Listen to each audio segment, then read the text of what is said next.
Hola, hola, bienvenidos a Piglet. Tuve un problema porque yo tenía en mi celular la posibilidad de hacer videos de 47 minutos y calculo la temática para llegar a 47 minutos, si ustedes ven, pero ahora me llegó una aplicación y te insisten con la aplicación, la puse y resulta que era de 33 minutos. Entonces de repente se fue el video sobre el tema de José Miguel Carrera y ahora voy a continuarlo porque en ese momento seguí el video, pero es tanto el ruido que tengo que tomarme la molestia de hacerlo aquí en casa, porque para que ustedes puedan escucharlo mejor, porque en la ciudad es un ruido y además es muy incómodo porque te miran y algunos no te miran bien, entonces uno no puede estar muy concentrado. Entonces vamos a continuar con lo que estábamos hablando, que era sobre José Miguel Carrera en Argentina. En Argentina. Entonces les conté yo que Argentina, antes de consolidarse la independencia, porque la independencia se consolidaba con la caída del virreinato del Perú, porque siempre el virreinato del Perú estaba atacando a Argentina por el lado del Alto Perú, lo que es ahora Bolivia. Entonces siempre estaba ahí Belgrano tratando de contener o de avanzar hacia Perú, pero era un gallito, era un equilibrio de fuerzas muy grande. Y hubo un amotinamiento de la tropa de Belgrano, el resto del ejército de los Andes que estaba en Mendoza fue también eliminado, hubo una anarquía total. Les conté que eso fue el inicio de lo que se llamó después la guerra entre los unitarios y los federales, porque los unitarios eran los de la capital, los federales eran generalmente aristocracias o élites de los distintos lugares de todo ese gran universo que era el Virreinato de la Plata, donde incluía también a Paraguay y a Uruguay y a Bolivia, que son países independientes en este momento. Y, José Miguel trató de tener una alianza con Gervasio Artigas, y Gervasio Artigas no quiso aliarse con él, encontró que era una intriga, una maquinación, un deseo de venganza, pero pudo aliarse sí con el de Corrientes, que era Estanislao López, y con Francisco Ramírez, que era el que estaba en Entre Ríos. Y con esos dos fue y tomó la capital. Pero la capital fue recuperada por Estanislao Soler, que es de la logia lautarina, digamos, de la línea de San Martín y de la élite bonaerense. Por lo tanto, José Miguel satisfizo sus deseos de venganza porque rodó la cabeza de Pueyrredón, en forma metafórica lo digo porque no fue eliminado, pero satisfizo esa venganza que decía, iré, me vengaré y seré la venganza, decía en su diario que tenía en Montevideo, en ese diario que destilaba mucho odio. Y finalmente se alió con el amigo de su alma, el amigo de su corazón, que eran los dos iguales, eran los dos muy arrogantes, los dos eran muy pitucos y habían sido amigos en la guerra de la independencia, la guerra que se le llama de independencia en la península contra los franceses, la guerra napoleónica. Ahí estuvo José Miguel, que llegó ahí al ejército para que se le pusiera en regla, porque siempre hacía, en aquellos tiempos se llamaba calaveradas, es decir, cosas locas, siempre hacía cosas locas. Entonces lo mandó el padre a Lima, a unos parientes en Lima para que aprendiera el comercio, y ahí el pariente se aburrió de José Miguel, y ahí el papá Ignacio, el pobrecito, dijo, bueno, mandémoslo a que estudie, o sea, que estudie y que se haga militar, y le tocó la guerra en España. Y ahí conoció a Alvear, eran amigos del alma, eran los dos iguales, y fundaron una fuerza. Acuérdense que les había contado que José Miguel había organizado una fuerza de 600 hombres que se llamaba la División Chilena, y esos 600 hombres estaban en un lugar que se llamaba Chacarillas, y como no tenían sueldo se dedicaban al saqueo de la ciudad de Buenos Aires, al robo, al pillaje, y eso tenía a los bonaerenses totalmente odiando a todos estos chilenos que estaban con una bandera de la patria vieja, mientras en Chile ya había sido Chacabuco, ya había sido Maipú, estaba organizándose la expedición libertadora al Perú. Entonces era una situación en la cual ya estaba la bandera chilena. Entonces esta era una bandera que decían los bonaerenses, ¿qué queremos con esta bandera? Bueno, se alió con su amigo Alvear, y lo que hicieron, como no tenían realmente lo que se llama hoy día inteligencia social, sensibilidad, inteligencia social, los tipos, Alvear dijo, si no quieren que yo sea director supremo, los que se nieguen a eso, voy a instalar horcas y los voy a ahorcar a todos y voy a llenar las calles de Buenos Aires con horcas. Y Carrera dijo, si se oponen a nuestra llegada a Buenos Aires, tocaré el clarín de mi tropa al saqueo. Y ahí van a conocer lo que es el saqueo de los carrerinos. Bueno, los bonaerenses, la gente de Buenos Aires se espantó con todas estas declaraciones y no tenían ejército porque estaba desprovisto de ejército de línea, y todos los vecinos de Buenos Aires se armaron, fueron a buscar a los arsenales lo que encontraron: mosquetes, tercerolas, carabinas, mosquetones antiguos, cañones, los pusieron en las esquinas, hicieron barricadas, qué sé yo, para defenderse de estos dos. Y bueno, lograron juntar 6.000 hombres de milicia. Hay que entender que Buenos Aires tenía tradición de repeler ejércitos contundentes, como el ejército inglés, nada menos. En 1805 el ejército inglés quiso tomar Buenos Aires y fue repelido por la misma gente. Entonces, esto fue una reacción popular y falló. Fueron derrotados en un combate largo de explicar, pero fueron derrotados. Y acuérdense que en el tango que se llama Cambalache, el mundo es y será una porquería, ya lo sé. En el 506 y en el 2000 también, ahí hablan que es lo mismo ser un ladrón que un gran profesor de universidad, que es lo mismo da lo mismo ser esto que lo otro, y dice, da lo mismo ser Carrera que San Martín. Es decir, para los argentinos quedó claro que Carrera era lo opuesto a San Martín, y es verdad, San Martín tenía unos estándares éticos muy altos, igual que O'Higgins, igual que Freire, igual que Joaquín Prieto, igual que Gregorio de las Heras. Eran tipos de otro nivel. Bueno, quedó con 300 hombres en La Pampa, y vagabundeando por La Pampa, José Miguel, después de esta derrota, se encontró con un coronel. El coronel se llamaba Álvarez, sí, coronel Álvarez, que tenía una tropa, 1.000 hombres, se juntaron, y estos 1.300 hombres, 300 chilenos, que se incrementaron con algunos otros que andaban vagabundeando por ahí, pícaros, bergantes, gente que estaba suelta por las pampas. Y llegaron a Córdoba a tratar de convencer al gobernador de Córdoba de que se uniera para tomar nuevamente Buenos Aires, para ir a Buenos Aires. Pero el gobernador de Córdoba no quiso, porque dijo, yo no me quiero meter en estas maquinaciones, en estas intrigas, en estos deseos de venganza, en todo esto. Prefiero quedarme aquí. Yo también estoy por el ideal federal, pero me quedo aquí.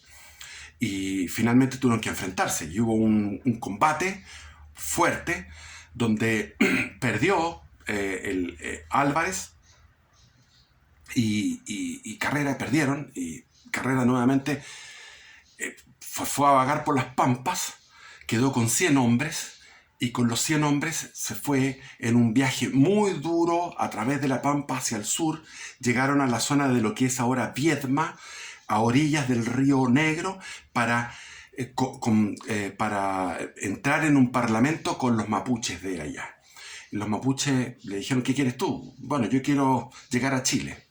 Y para eso escribió cartas, que están las cartas, donde él se pone de acuerdo con Benavides, que era un criminal de la guerra a muerte contra los patriotas. O sea, era un realista de una alta criminalidad que estaba peleando en el sur de Chile, junto con los mapuches del Chile, para derrotar a Freire, que estaba apenas se la podía. Freire no tenía recursos, porque todos los recursos se habían ido a la expedición libertadora al Perú.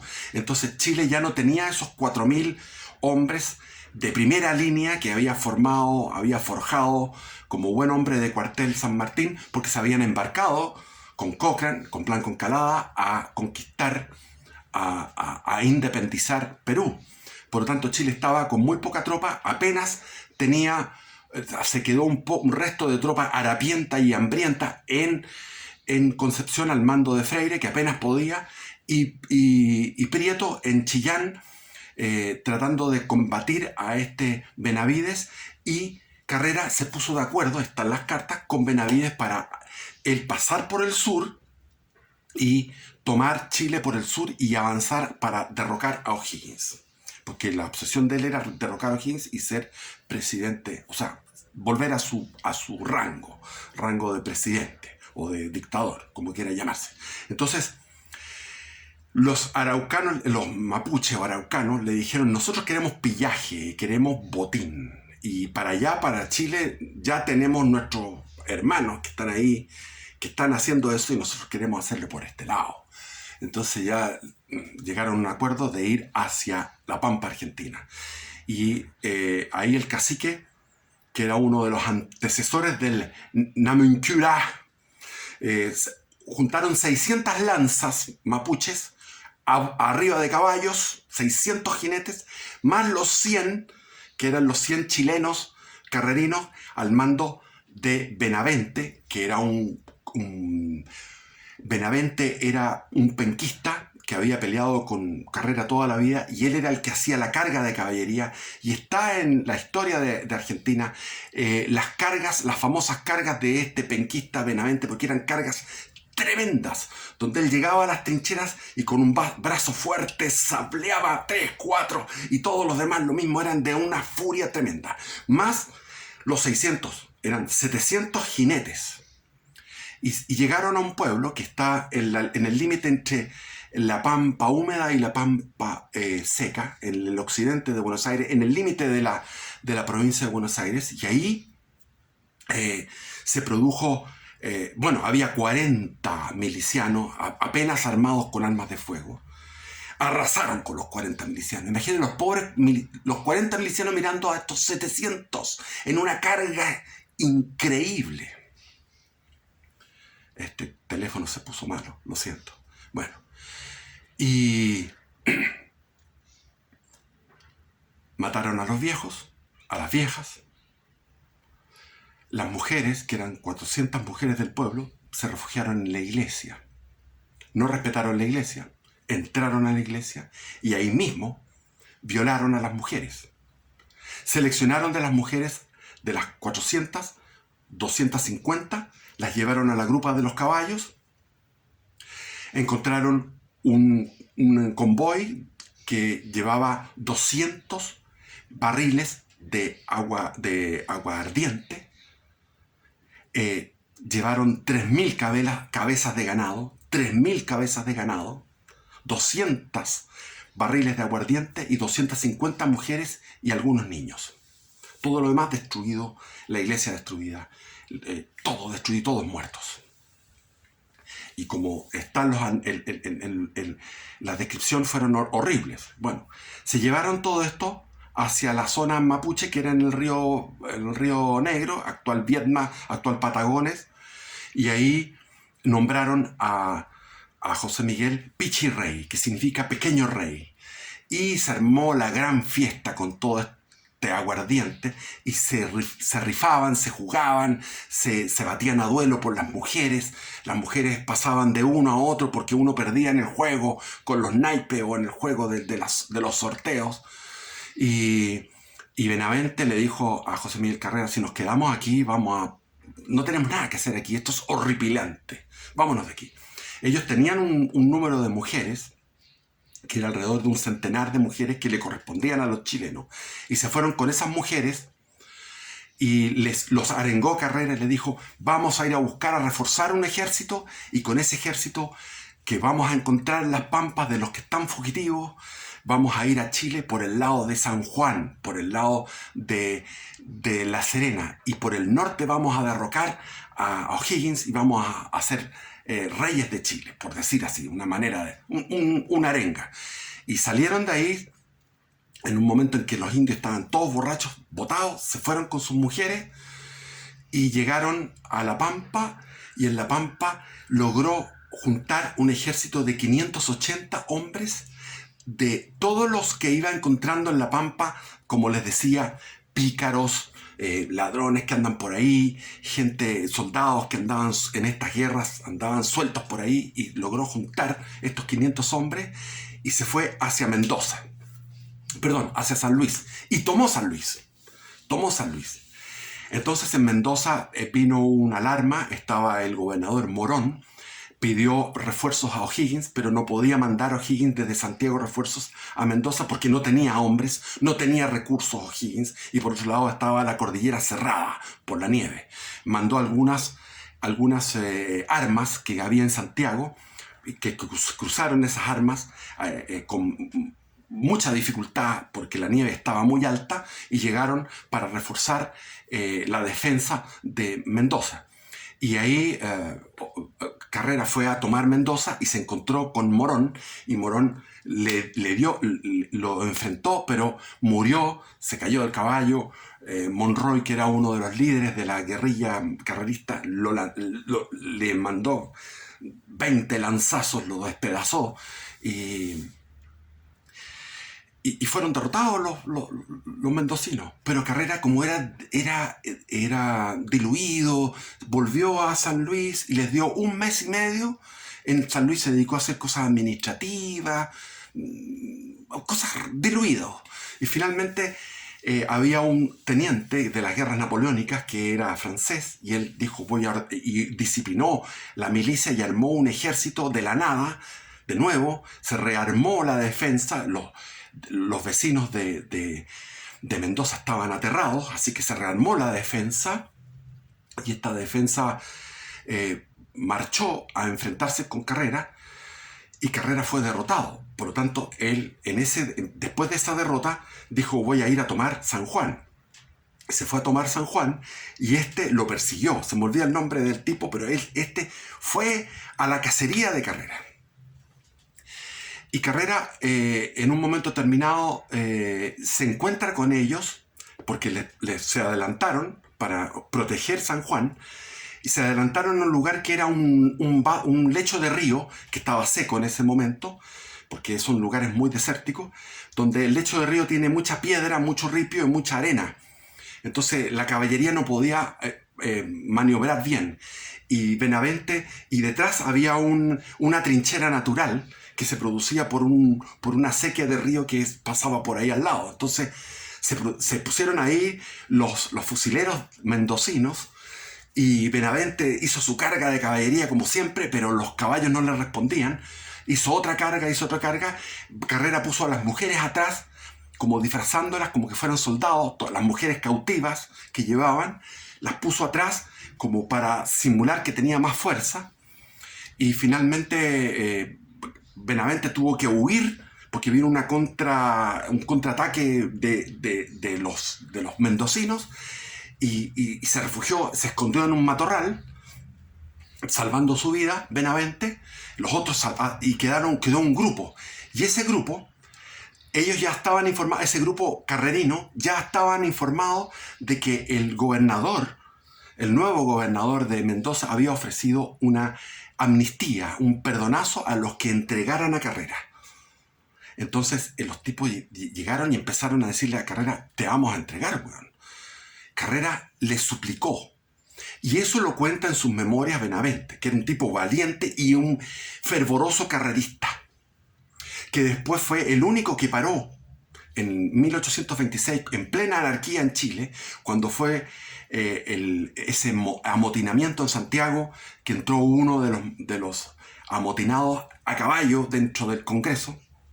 El motín de... se me olvida el nombre de este gallo. Bueno, pero entró a caballo, así, con unas tropas. Entró con su tropa y él a caballo al Congreso en plena anarquía en 1826. Y todos salieron arrancando y quedó Benavente, que era diputado, antiguo carrerista, le puso el pecho a las balas y dijo: tú no podías hacer esto, porque esto es sagrado, este es el Congreso. Lo enfrentó. Campino, el motín de Campino.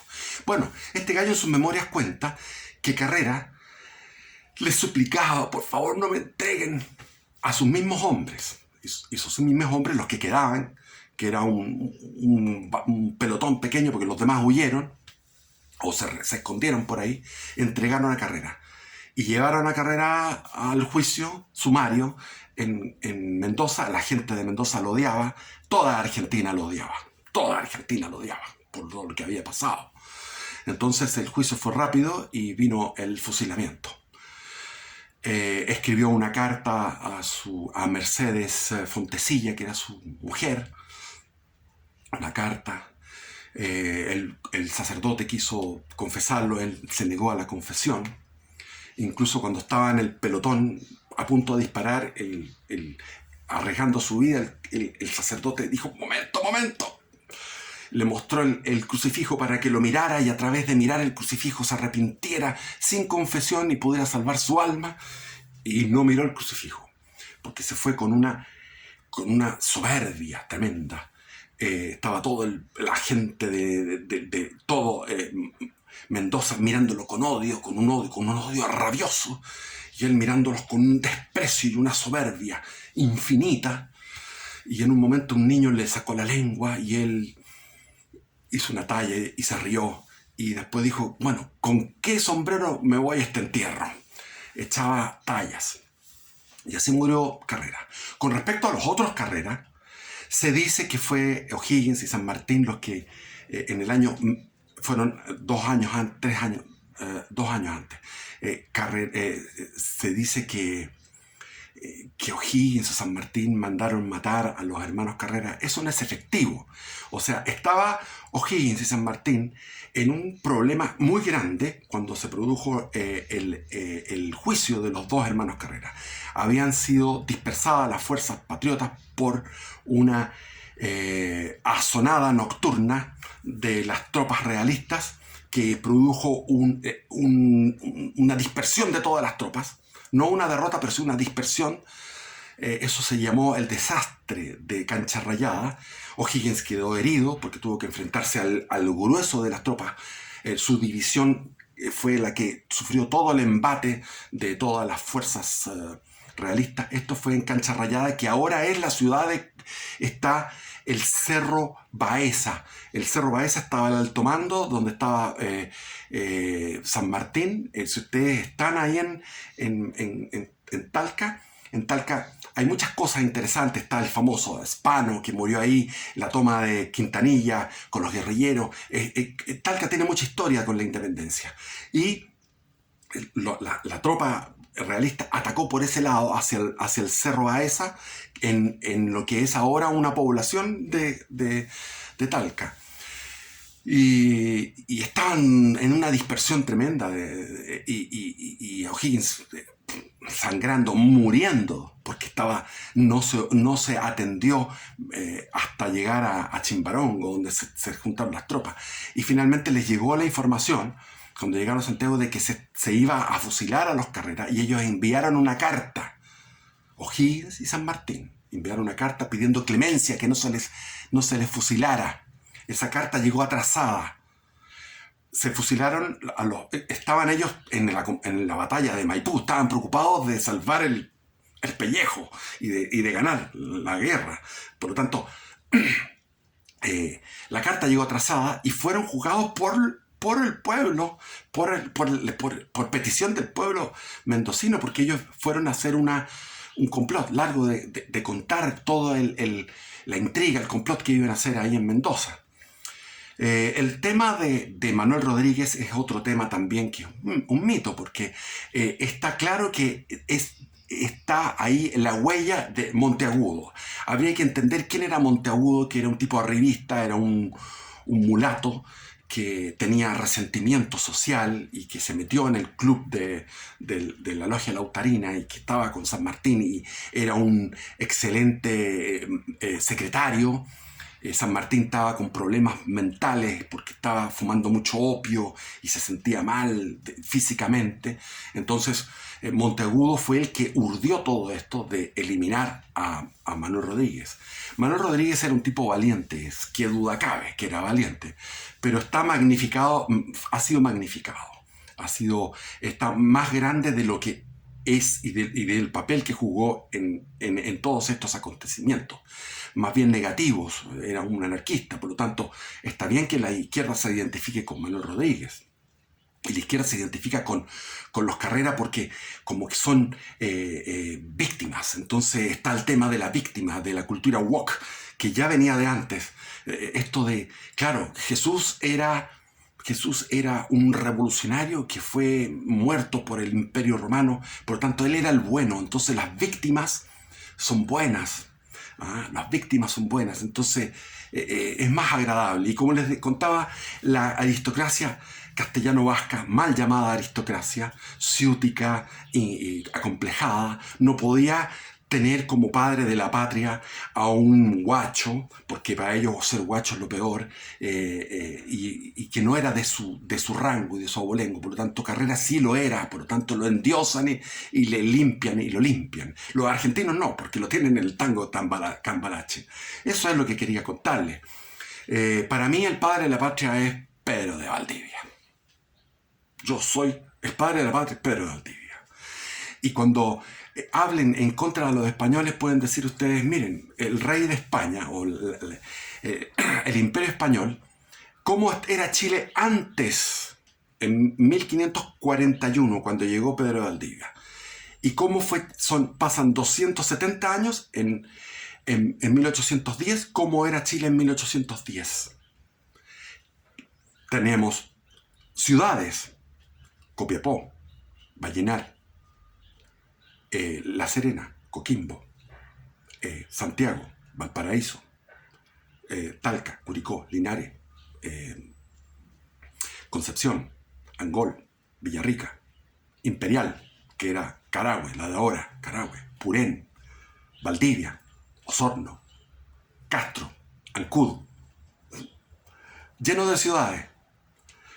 Los españoles trajeron el caballo, la vaca, la gallina, el trigo, el vino, la vid, los duraznos, los damascos, todos los que pudieron traer. Los cerdos que nos dieron tanta plata. Trajeron a Platón, a Aristóteles, trajeron a Jesucristo, trajeron todo lo que fue la cultura sumeria, la caldea, la babilónica, lo que fue la cultura hebrea, lo que fue la cultura fenicia, lo que fue la cultura griega, la romana, lo que fue la cultura de los germánicos, del medioevo, del renacimiento. Todo eso vino con los españoles. El padre de la patria es Pedro de Valdivia. Y estos famosos libertadores lo único que hicieron fue endeudar. Álvarez Condarco no, era el otro, bueno, se me olvidan los nombres, da lo mismo, era uno que era guatemalteco. Ese gallo tomó un crédito por 10 millones, que era mucha plata, al banco de los ingleses. O'Higgins estuvo en Inglaterra, Francisco Miranda en Inglaterra, es decir, los ingleses, la putrefacción, lo peor que hay. Yo odio la cultura anglosajona. Cada vez que me informo más, la cultura anglosajona es la más demoníaca, porque el demonio le gusta la simulación, el parecer bonito. En el sentido, los alemanes son más ahueonados, porque cuando se ponen malos de frentón. Pero estos otros no, son solapados. Entonces, ¿qué ganamos con la independencia? Ninguno ganó. México se fue a la cresta hasta el día de hoy. Colombia a la mierda, pura guerra civil entre los conservadores y los liberales del siglo XIX, Venezuela, ¿para qué decir? Argentina, todos los países perdieron. Los más nobles, los más leales al rey fueron los peruanos. Los peruanos fueron los más sabios y los fuimos a independizar a la fuerza. ¿Y cómo quedó Perú? Mal. Perú era, con España era el número uno era Perú. México y Perú eran lo máximo.